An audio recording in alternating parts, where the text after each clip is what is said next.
Hello வணக்கம். இப்போ நம்ம ஒரு தண்டங்கீரை பொரியலும், ஒரு கத்திரிக்காய், முருங்கைக்காய் போட்டு ஒரு வெள்ளை குழம்பும் போட போகிறோம் பாருங்கள். இப்போ தண்டங்கீரை நம்ம எப்படி செய்ய போகிறோம் அப்படின்னா, ஒரு கடாயில் கொஞ்சம் ஆயில் ஊற்றிட்டு அதில் கொஞ்சம் கடுகு போட்டு பொரிய வைக்கிறோம்.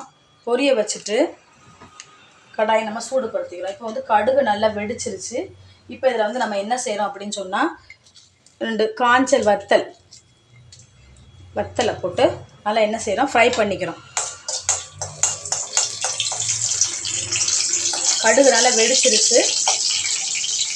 இப்போ வத்தல் நல்லா பொரிஞ்சிடுச்சு. இப்போ நம்ம இதில் என்ன செய்ய போகிறோம் அப்படின்னு சொன்னால், வத்தல் நல்லா பொரிஞ்ச பிறகு இதில் கொஞ்சம் சின்ன வெங்காயமும் பெரிய வெங்காயமும் சேர்த்து இதை நல்லா என்ன செய்கிறோம், வதக்கி விட்டுக்கிறோம். இந்த தண்டு கீரை நமக்கு உடம்புக்கு ரொம்ப நல்லது. இதில் அயன் கண்டென்ட் நிறைய இருக்கிறதுனால நமக்கு ஹீமோக்ளோபின் இன்க்ரீஸ் ஆகுதுல. அதனால் இதை நம்ம சேர்த்துக்கலாம். அடிக்கடி வாரத்தில் ஒரு 2 நாள் சேர்த்துக்கலாம். ஏன்னா இது இந்த கால் வலி இருக்கிறவங்களுக்கு இது கொஞ்சம் இதாக இருக்கும். ஆனால் நல்ல டேஸ்ட். இது தண்டுக்கீரை ரொம்ப டேஸ்ட்டாக இருக்கும்.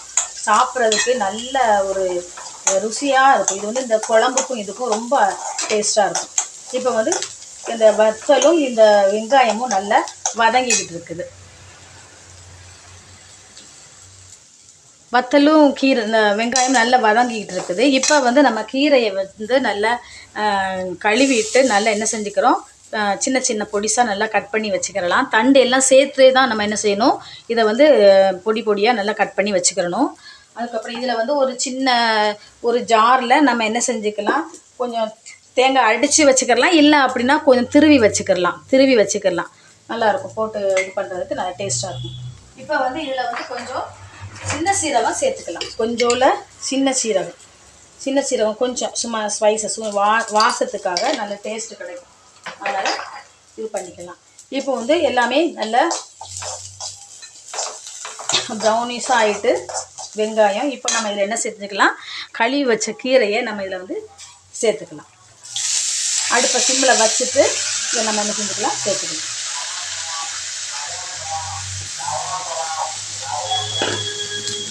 இப்போ நல்லா கிண்டி விட்டுட்டு சிம்மில் வச்சு நல்லா கிண்டி விட்டுக்கலாம்.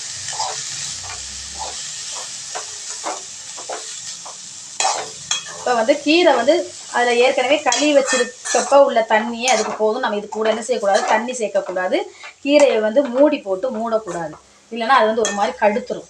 அதனால் இப்படியே வேகணும். சிம்மில் வச்சுட்டு அந்த தண்ணி கழுவி வச்ச தண்ணியிலேயே அது வெந்தால் போதும். நல்லா வெந்த உடனே அதுக்கு இந்த இருக்கிற கீரை இன்னும் கொஞ்சம் கம்மியாயிடும். அதனால் கீரையை மூடி போடாமல் அது நல்லா ஒரு பக்கம் வெந்துட்டு இருக்கட்டும். இப்போ கீரை நல்லா வெந்துக்கிட்டு இருக்குது. சிம்மில் போட்டு அது பாட்டுக்கு வேகட்டும். கொஞ்சம் வெந்ததுக்கப்புறம் நம்ம என்ன செஞ்சுக்கலாம், இறக்க போகிற நேரத்தில் கொஞ்சம் உப்பு சேர்த்துக்கலாம். இல்லை பாதி வெந்ததுக்கப்புறம் கூட நம்ம என்ன செஞ்சுக்கலாம், உப்பு சேர்த்துக்கலாம். அப்புறம் தேங்காயை சேர்த்து நம்ம கிண்டி இறக்கிடலாம். இப்போ இது கீரை வெந்துக்கிட்டு இருக்குது. இப்போ இந்த பக்கம் நம்ம குழம்புக்கு ரெடி பண்ண போகிறோம். இப்போ இந்த குழம்புக்கு நம்ம என்ன பண்ண போகிறோம் அப்படின்னா, அடுப்பில் ஒரு கடாய் வச்சு அதில் கொஞ்சம் எண்ணெயை ஊற்றிருக்கிறோம். அது கூட நம்ம குழம்புக்கு தேவையான காய்கறிகள் சின்ன வெங்காயம், பெரிய வெங்காயம், ஒரு தக்காளி, 2 பச்சை மிளகா, ஒரு முருங்கைக்காய், கருவேப்பிலை, கொத்தமல்லி இலை, கொஞ்சம் கத்திரிக்காய் கட் பண்ணி வச்சுருக்கிறேன். அதுக்கப்புறம் இதில் சேர்க்கறதுக்காக தேங்காய் ஆட் பண்ணுறோம். அதுக்கு கொஞ்சம் தேங்காவை சீரகம் சேர்த்து ஒரு 3 சின்ன வெங்காயம் போட்டு கொஞ்சம் தண்ணி விடாமல் கொஞ்சம் பிறுபிறுன்னு கொஞ்சம் மொரன்னு அரைச்சி வச்சுருக்குறோம். அதுக்கப்புறம் புளி கொஞ்சம் கரைச்சி வச்சுருக்குறோம். அதுக்கப்புறம் இங்கே இதுக்கு வத்தல் பொடியும் மஞ்சள் பொடி மட்டும்தான் இதுக்கு போடணும். இந்த குழம்புக்கு இது சாம்பார் மாதிரி, சாம்பாருக்கு பருப்பு சேர்ப்போம். ஆனால் இது சாம்பார் இல்லை, பருப்பு இல்லாத வெள்ளை குழம்பு. இது பேர் வெள்ளை குழம்புன்னு சொல்லுவாங்க. இப்போ கடாய் நல்லா ரெடி ஆயிடுச்சு. இப்போ இதில் கொஞ்சம் கடுகு சேர்த்துக்கிறோம். கடுகு பொரிஞ்சப்பறம் கொஞ்சம் வெந்தயம் சேர்த்துக்கிறோம். ரெண்டும் நல்லா பொரியட்டும். கீரை பாருங்கள் அப்படியே என்ன ஆச்சு, கொஞ்சமாக கீரை போடும்போது இவ்வளோ கணிசமாக இருந்துச்சு. இப்போ பாருங்கள் கொஞ்சம் கம்மியாகிடுச்சு. இப்போ நம்ம என்ன செய்யலாம், இது கூட கொஞ்சம் பொடி உப்பு இல்லைன்னா கொஞ்சம் கல் உப்பு லைட்டாக உப்புக்கு தேவையான அளவு. ரொம்ப உப்பு சேர்க்கக்கூடாது கீரைக்கு. உப்பு சேர்த்தோம் அப்படி சொன்னால் உப்பு ரொம்ப கீரை ஏற்றுக்காது. உப்பு வந்து ரொம்ப இதுக்கு சேர்க்கக்கூடாது, கொஞ்சமாக சேர்த்துக்கணும். அவ்வளோதான். இப்போ உப்பு சேர்ந்து கீரையோடு சேர்ந்து வேகணும். இப்போ வந்து இங்கே குழம்புக்கு உண்டானது ரெடி ஆயிடுச்சு. இப்போ இதில் வந்து கொஞ்சம் கத்திரிக்காய் சேர்த்துக்கணும்.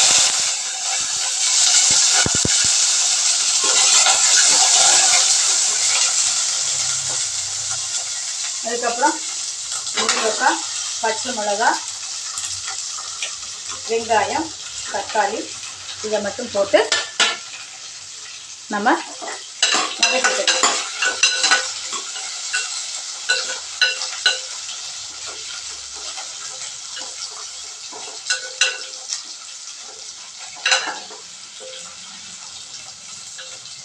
காய் கொஞ்சம் வதங்கட்டும். இப்போ பாருங்கள், கீரை வந்து நல்லா வெந்துருச்சு. இப்போ இது கூட நம்ம துருவி வச்சுருந்த தேங்காயை போட்டு நம்ம என்ன செய்கிறோம், இதை மிக்ஸ் பண்ணி விட்டுறோம்.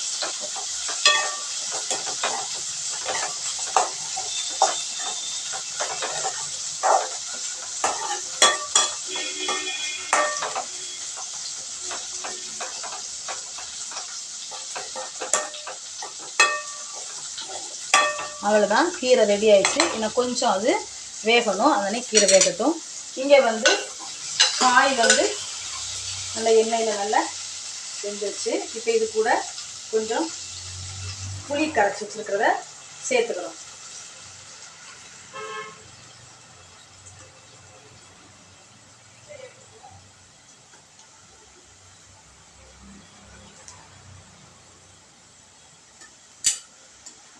புளி சேர்த்தாச்சு. இப்போ இது கூட நம்ம என்ன செய்கிறோம், கொஞ்சம் கல் உப்பு சேர்த்துக்கிறோம். காய் வேகிறதுக்கு கொஞ்சம் நமக்கு தேவையான அளவு உப்பு சேர்த்துட்டு, நீங்கள் எடுத்து வச்சுக்கிற ஒரு 1.5 ஸ்பூன் வத்தல் பொடி, கொஞ்சம் மஞ்சள் பொடி, அவ்வளோ இதை சேர்த்து நம்ம என்ன செய்கிறோம்,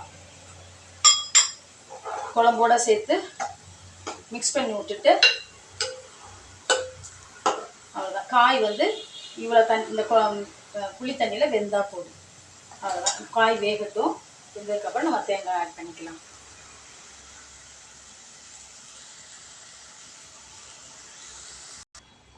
இப்போ பாருங்கள், கீரை வந்து ரெடி ஆயிடுச்சு.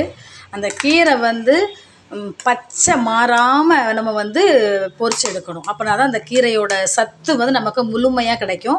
அதனால் கீரை வந்து ரொம்ப வெந்துருச்சு அப்படின்னு சொன்னால், ரொம்பனா கொஞ்சம் நல்லா வேக விட்டுட்டோம் அப்படின்னு சொன்னால் கீரை வந்து கலரும் மாறிடும், உங்களுக்கு வந்து அது கீரை வந்து கடுத்துரும். இப்போ கீரை வந்து தண்டங்கீரை ரெடி ஆயிடுச்சு. இங்கே பாருங்கள், குழம்பு கொதிச்சிட்ருக்குது. இந்த குழம்பு கொதிச்சிட்ருக்க நேரத்தில் இப்போ நம்ம என்ன செஞ்சுக்கலாம், காய் வந்து பாதி வெந்துருச்சு. இப்போ நம்ம இதில் வந்து அரைச்சி வச்ச தேங்காய் விழுதை நம்ம இதில் வந்து சேர்த்துக்கலாம்.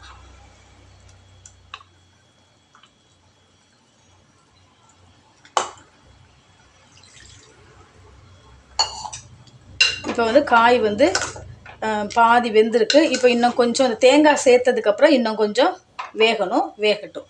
இப்போ வந்து இதில் வந்து நம்ம என்ன செய்கிறோம், கொஞ்சம் கருவேப்பிலை, கொத்தமல்லி இலையை தூவி விட்டுட்டு இப்போ அது வந்து வெந்ததுக்கப்புறம் நம்ம என்ன செஞ்சுக்கலாம், இப்போ தான் ஸ்மெல் நல்லாயிருக்கும், குழம்பு ஸ்மெல்லு. இப்போ நம்ம வந்து உப்பு, புளிப்பு, உரப்பு எல்லாம் கரெக்டாக இருக்கான்னு நம்ம பார்த்துக்கிறோம்.